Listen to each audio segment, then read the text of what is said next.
Hello बच्चों, आज हम क्लास 8 की विषय हिंदी की कार्यपत्रक 12 करेंगे। बच्चों, तिथि आपकी इस वर्कशीट की 31 अगस्त 2021 और इस वर्कशीट में हम पढ़ेंगे दीवानों की हस्ती नामक चैप्टर को पढ़ेंगे।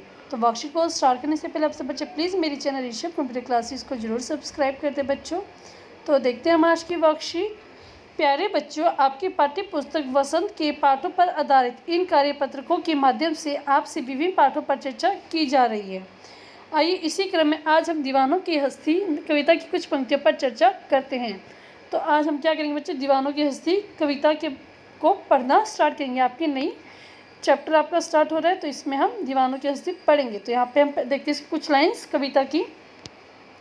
हम दीवानों की क्या हस्ती है, आज यहाँ तो कल वहाँ चले, मस्ती का आलम साथ चला, हम धूल उड़ाते जहाज चले। तो इसका हम अर्थ देखते हैं क्या है। इन पंक्तियों के माध्यम से कवि कहना चाहता है कि हम दीवानों की कोई हस्ती या घमंड नहीं होता। हस्ती मतलब क्या होता है बच्चे, घमंड। हम दीवानों की कोई हस्ती या घमंड नहीं होता, अर्थात हम किसी घमंड में नहीं रहती, हमारा कोई ठिकाना भी नहीं होता।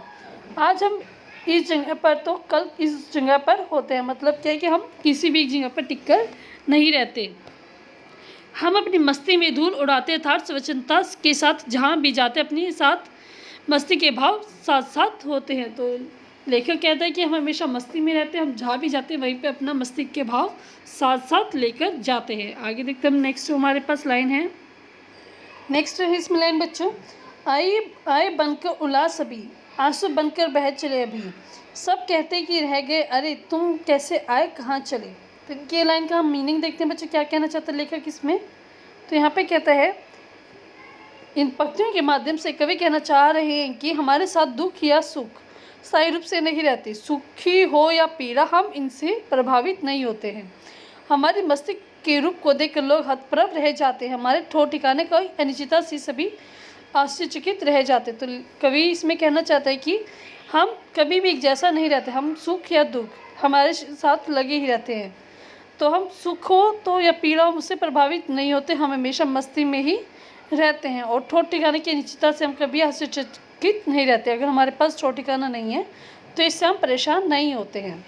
तो अब देखते हैं इस कविता में कुछ अपरिचित शब्द के अर्थ। दीवानों, दीवानों क्या होता है, सुख दुख से अप्रभावित लोग, ठीक है, जिन पे कोई सुख या दुख का कोई फर्क नहीं पड़ता, उसको बोलते हैं दीवानों।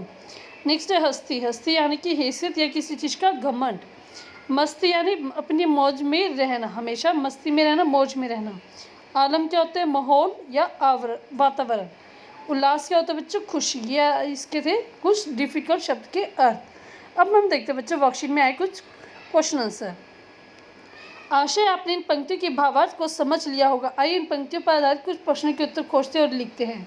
तो फर्स्ट है बच्चों हस्ती, हस्ती से आपको क्या तात्पर्य है बच्चों। हस्ती से हमने अभी पढ़ा बच्चों, हस्ती क्या होती है बच्चों, यहाँ पे हमने पढ़ा हैसियत, ठीक है। तो हैसियत से हमारा क्या मतलब है, फर्स्ट का आप पढ़ेंगे बच्चों हैसियत, ठीक है। नेक्स्ट हम देखते हैं सेकंड क्वेश्चन, निम्न में से आलम शब्द में कौन सा विकल्प उपयुक्त होगा। तो आलम का मतलब क्या होता है बच्चों, माहौल। तो यहाँ पे आप करेंगे माहौल, ठीक है। सेकंड का आप करेंगे माहौल। नेक्स्ट इनमें से उल्लास का समानार्थी शब्द कौन सा है। उल्लास का सही शब्द क्या बच्चों, खुशी। तो यहाँ पे आप करेंगे खुशी, ठीक है। थर्ड का हम करेंगे खुशी। फोर्थ क्वेश्चन देखते हैं, आंसू बहन बहन बनकर बह चले अभी, पंक्ति के माध्यम से कवि क्या कहना चाह रहे हैं। तो आंसू, इसका आंसर देखते हैं हम।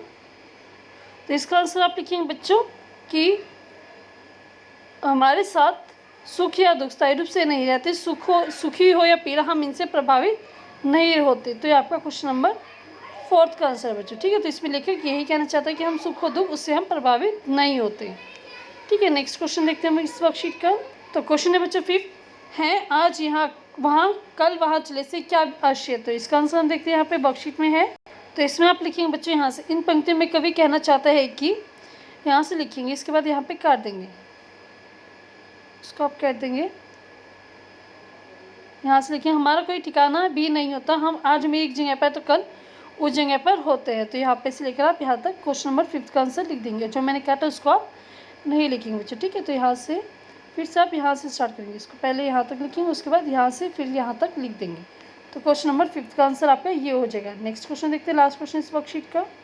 लास्ट क्वेश्चन बच्चों आपकी गतिविधि है। इस कविता में आए अपरिचित शब्दों जैसे दीवानों, हंसी, मस्ती, उल्लास, आलम आदि शब्दों का प्रयोग करते हुए एक कविता बनाने की कोशिश कीजिए। तो इसमें क्या करना है बच्चों, आपको इन शब्दों का प्रयोग करके अपनी तरफ से आपको एक कविता बनानी है। तो यहाँ पे मैंने कुछ कविता बनाई, तो आप वो लिख सकते हैं। तो देखते हैं इसका आंसर हम। तो इसमें आप लिखेंगे, हमें दीवानी हमारी जैसी कहाँ किसी की हस्ती, हम रहते हमेशा मस्ती और उल्लास में, हम हमेशा हर जगह बनाते हैं अपने आलम को, कि हम हर एक जगह अपने आलम को बनाते हैं, हम मस्ती और उल्लास में रहते हैं और हम जैसे किसी की हस्ती नहीं है। तो ये लाइन आप इसमें लिख सकते हैं बच्चों। ठीक है, तो वर्कशीट आपकी कंप्लीट होती है। वर्कशीट का सोल्यूशन बच्चों आपको समझ में अच्छा लगे तो प्लीज़ इस वीडियो को लाइक करें, शेयर करें, कमेंट करके बताएं कि वीडियो कैसी लगी। और प्लीज़ बच्चा मेरे चैनल को सब्सक्राइब करना ना भूलें। Thank you, have a nice day.